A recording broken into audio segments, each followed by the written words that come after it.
Hello everyone and welcome to a special video that I'm doing tonight talking about the severe weather threats for tomorrow and Wednesday. So let's break this down a little bit. This is the current Storm Prediction Center outlook. So level 1 out of 5 for St. Louis tomorrow. That means a few strong to severe storms are possible. They're going to be relatively isolated. The threat is relatively low but could get a stronger storm. In Columbia and Jefferson City, level 2 out of 5. That means scattered severe storms are possible. Strong winds, large hail, and tornadoes. All a possibility with this. Some of those could be more powerful. So definitely something that needs to be kept in mind. Big time hailers are going to be the primary threat in my opinion. Tornadoes coming secondary, and then in third, the damaging wind threat. But all of them are going to be very real threats as we head into tomorrow. So please make sure that you are weather aware. And then finally, Kansas City, Maryville, St. Joseph, these general areas, all of the areas in that level 3 out of 5 enhanced risk, numerous severe storms are going to be possible there. Wouldn't be shocked to see a level 4 out of 5 in this general area heading into tomorrow, which would be a moderate risk, meaning widespread, dangerous, and strong storms are expected. So if you're in Kansas City, if you're in Maryville, St. Joseph, if you're in the orange area, you need to be weather aware tomorrow. It's going to be a big day. It's going to be a serious day. It's going to be a day that you guys need to be watching closely. You should probably be weather aware if you're in any of the severe weather areas here for tomorrow regardless, but it's especially important out here in that level 3 out of 5 area. All right, heading into Wednesday, we have that level 1 out of 5 in Kansas City, level 2 out of 5 in Columbia and Jefferson City, and level 3 out of 5 in St. Louis. So it's kind of flipped a bit. So if you're in Kansas City, it's going to be a pretty marginal threat, so a few strong to severe storms are possible. If you're in Columbia, scattered severe storms are going to be possible throughout the day. And if you're in St. Louis, numerous to widespread severe storms are going to be possible. Wouldn't be shocked to see a level 4 out of 5 get introduced here as we do head into tomorrow at some point. I'll be making videos tomorrow morning and tomorrow evening going over the severe threat, but this is definitely going to be a big time threat and something that needs to be watched closely. So make sure that you have ways to get weather alerts. We're going to be going over preparations soon, but you need to be weather aware on Tuesday and Wednesday if you're in the state of Missouri due to the magnitude of the severe weather that could be moving through. We're going to be breaking it down here in a little bit more detail. Let's start with the Weather Service's PDF packet. This is more detailed. So they're showing several rounds of severe storms being possible, and we're going to go over the storm threat Tuesday night. They're making it very clear that a significant severe weather event is possible on Wednesday. I'd go as far as to say likely on Wednesday at this point. And this is what they're saying. 2 rounds of severe storms are possible through Wednesday. The first one, overnight Tuesday night into early Wednesday morning, with threats being 1 inch or larger hail, damaging wind gusts, and tornadoes. They're then mentioning late Wednesday morning into the afternoon being when the second round is possible.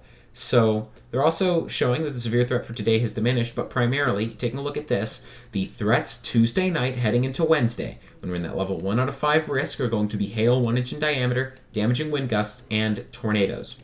So that's what they're showing for that. Now let's get into Wednesday. Again, they are emphasizing a significant severe weather event is possible on Wednesday, with 2 rounds of severe storms being possible, the one overnight Tuesday into early Wednesday, and then late Wednesday morning into the afternoon, with threats being 1 inch in diameter hail, damaging wind gusts, and tornadoes. They mention specifically significant severe weather is possible, very large hail, that's 2 inches or larger in diameter, damaging wind gusts 80 miles per hour or higher, that's hurricane force, and strong tornadoes, that's EF2 or above, are all possible on Wednesday. So this is going to be a big time event.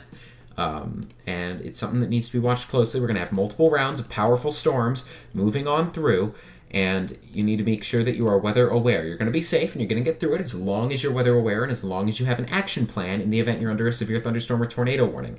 But it could be a rougher day across the area as we head into Wednesday. Don't be scared. Be prepared. That's the way that I see it. So please just make sure that you are prepared for Wednesday and you have things in mind. This is Wednesday's threats and forecast confidence. Storm occurrence. There is high confidence that there are going to be storms across the region. There's high confidence in the timing of these storms and high confidence in the location. So this is what they're saying. Thunderstorms Wednesday late morning and afternoon will pose the highest severe weather threat. A significant and widespread severe weather event is possible. All severe weather types will be possible, including widespread damaging winds, very large hail, and tornadoes. Tornadoes are in that solid medium risk there. That's enhanced teetering on a moderate risk. They're showing hail being at moderate to high, solid moderate risk for hail, and then they're showing that we could have a high risk for wind.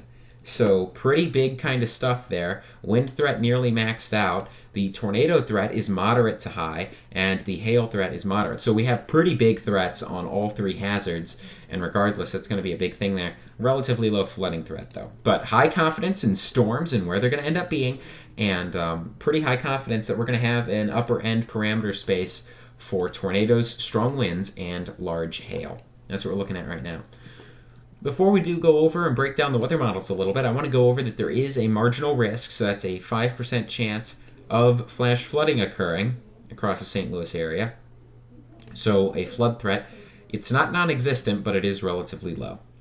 All right, let's get into the weather models. We're going to break this down as we head into tonight, tomorrow, and Wednesday. We're going to start with the first one. This is the NAM 3 kilometer, and this is the North American model. This is a relatively good model. This is one that I like looking at. But you can see here rather clearly, this is what we're looking at. So this is as of 2 p.m. We're going to move up to where we are now. And this is pretty much right. You have your storms moving through Cape Girardeau. We have storms south of the St. Louis area. But as of 8 p.m., storms are pretty much out of here. And those storms move out pretty quick. And this is one of two solutions, so we're going to go over this in another model, and these are two possibilities of what could happen. I want to stress before I go any further, these are possibilities. These are not what is going to happen. These are just two different possibilities, two different solutions, two different potential outcomes for Tuesday and Wednesday. So let's head into this. As we head into the overnight hours, we see things aren't too bad. You see these bands of storms moving in as we head into the morning. In southern Missouri. These are going to be moving across the area. These could fire into something stronger as we head in throughout the day. So the parameter space is going to be looking pretty good. But you can see nothing really fires on this model.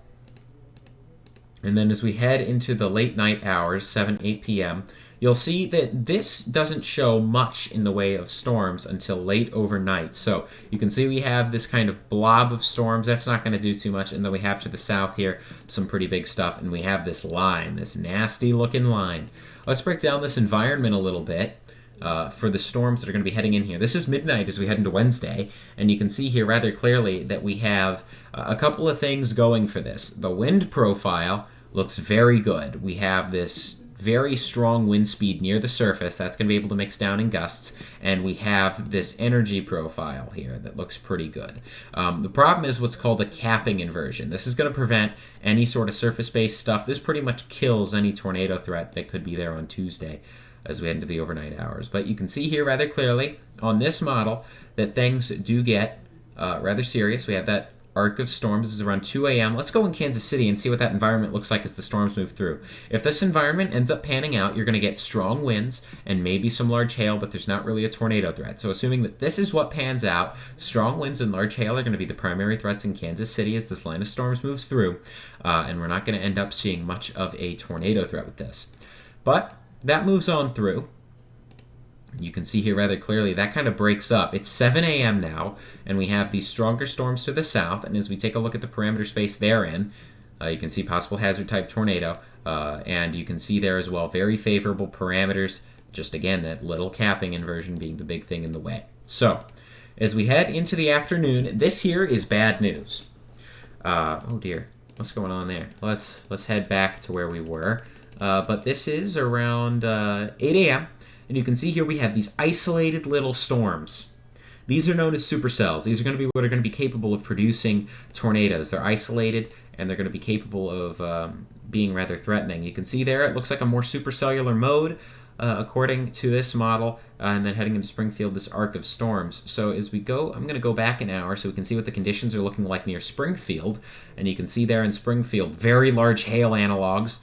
So very large hail is possible with this. And then you can see there the profile looks pretty good. This is a classic tornado looking sounding here as we head into there. Then let's take a look at what's going on with these storms here, the environment that they're moving into. And you can see here rather clearly it looks like a good tornadic environment. This is a decent tornadic environment. It's not anything super high end, but it's definitely decent, and it's something that needs to be taken seriously as these storms continue to move on through. And then you can see here the merging of the storms, the more significant storms moving on through. And now you can see our two big rounds. This is the morning round, and this is the afternoon round. These are now starting to get close to the St. Louis area, and we have our Columbia area that's about to get hit by some storms. So let's break down the environment in St. Louis first. St. Louis area in general. This is what we're looking at. Looks like that capping inversion remaining in place for at least a little bit. But we do have those winds that are looking pretty good. So big hailers, strong winds, all that stuff is definitely going to be possible. And then as these storms move into Columbia, they have a pretty favorable environment. So that's looking pretty good. But again, this is showing a pretty decent severe risk here. And the environment that these storms are going to be in at this point looks fairly uncapped. So this could be a bigger round 1, but round 2 is going to be the round that's really concerning us. And I don't like this, that we have storms ahead of the line. That means that the favorability for tornadoes is particularly good. I think this region here in particular, that's the one that this model's really pinpointing as okay, this is where the big time strong tornadoes could be. So if you're within this particular region, that's going to be your big time region. So we'll see what ends up happening there. But I do want to take an hour before a good box of what this environment looks like. And there it is. I mean, it doesn't get much more classic than that. You have your curved hodograph that shows that spin in the lower level atmosphere. You have your energy profile that looks pretty good. I don't know. That looks pretty good to me. So that's definitely a danger. And then as we head in, we have those storms fire and the conditions that they're around. This is what the air that's coming in. You can see there, pretty good energy profile and a pretty good wind profile yet again. So we'll see. But if this were to verify, that could be a pretty big risk. And then we're going to get really nasty storms here as the wind risk fires off and those storms ultimately move on through. And by 5 p.m., they're out of here. So timing with this model, round 1, around 11 a.m., 10 to 11 a.m. for the St. Louis area. Round 2, looking to be around the 1 to 2 p.m. time frame, them ultimately moving out by 4 p.m. But again, that's rather substantial. That's not good news there, to say the very least. But that's what we get there. When storms move out, it's going to be pretty nice. But that's one model. Now let's take a look at the other model. So this is what we're looking at in terms of the other model. This isn't quite done yet. This is fresh off the press. Might be done by the time we're done analyzing it. But as storms move out, this is what this other model says. So for Wednesday, shows this arc of storms. It's kind of broken, unlike the other one, which shows a more supercellular mode, one more favorable for tornadoes. But you can see in Kansas City as that line moves in around midnight. Again, very capped environment, but good profiles for strong winds and large hail. And that's what you get. Then, as we move in to during the day here, this kind of fizzles out, but you can see here this, boom, big round of storms. That's round 1 for St. Louis, moving in at around 10 a.m. And if we take a look at what exactly it's looking at environment-wise, it's showing a weaker environment. That's good news. Weaker environment, less energy available to the storms, not very good wind profiles. If this happens, this could be the saving grace. But that's what we're looking at rather clearly there. As storms do continue their move here into the area. And then as we head through, it's just a complex of rather significant storms. And you can see there more storms firing. That could be a pretty nasty mode.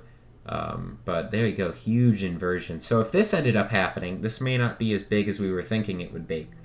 But I have my doubts that this is what's going to pan out, and here's why. Let's take a look now at the larger scale model. And I want to take a look at just the environment that this shows. This right here, this is the model that I trust the most for general environments. So I just want to give us an idea of what that environment's going to look like as the front pushes on through. So this right here, this is our environment. And that looks better than any of the other models. Very good curve, very nice tilt in the atmosphere. That's just one point. That's pinpointing it pretty much at where the best of the best is going to be. If we area average it, I mean, it doesn't get much better than that. So, very good environment as we head into Wednesday. Definitely a dangerous situation going to be panning out. Don't even get me started with what's going on south of here. If you think what's going on here is bad, we take a big area of the south, and you're in big-time trouble.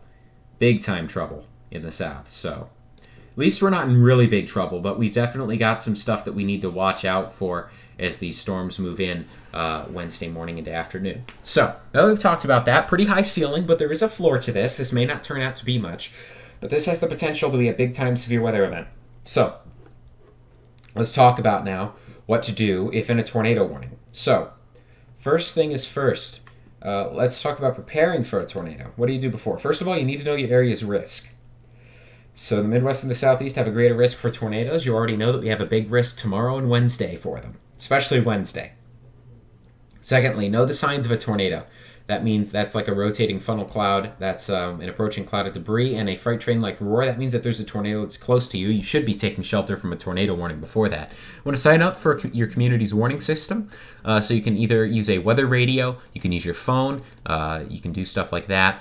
That's what I'd suggest. For those of you that know me more personally, don't you worry. On Wednesday, I'm going to be keeping track of the weather alerts, making sure that we know exactly what's going on there. And finally, pay attention to weather reports, so that way meteorologists can predict conditions might be right for tornadoes. That's the big thing, and that's what we've been warning about for a while.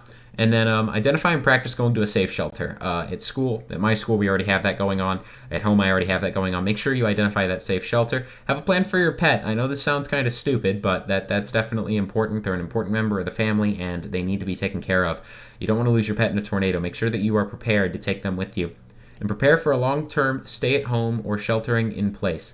This can happen, especially if you get hit. So what happens if there is a tornado warning? You want to immediately go to your safe place, pay attention to your weather radio, your local alert systems, and make sure that you know exactly what's happening. You want to protect yourself by covering your head with blankets, pillows, anything soft. You can even wear a helmet, protect yourself from flying debris. And for the love of all that is good, do not try and outrun a tornado in a vehicle. Vehicles are death traps for tornadoes. You want to be indoors. You want to be in a sturdy shelter, not a mobile home. Sturdy shelter, lowest level interior room. That's going to be the big thing. After a tornado, make sure that you are saving your phone calls for emergencies. Those lines are going to be saturated. And then you can use text messaging or social media to communicate if possible. Again, you want to pay attention to updated information. Make sure you're staying clear of fallen power lines if you get hit. Make sure that you have a healthcare provider that you can contact. Make sure that you're wearing appropriate gear for cleanup if you get hit. It's pretty big stuff. When the tornado warning subsides, since we have multiple rounds, it doesn't mean that you're done. You need to make sure that you're still keeping track of the forecast even after the tornado warnings do subside. If you're in the state of Missouri, I'd say after 5 p.m., you're in the clear zone on Wednesday for that. But Wednesday, you need to be making sure that you are staying safe throughout the entirety of this. All right, well, thank you so much for watching. I hope that this video was useful. I'll be having another briefing tomorrow morning. Wouldn't be shocked to see us in a level 4 out of 5 severe risk tomorrow morning. So make sure that you're weather aware. Thank you so much for watching.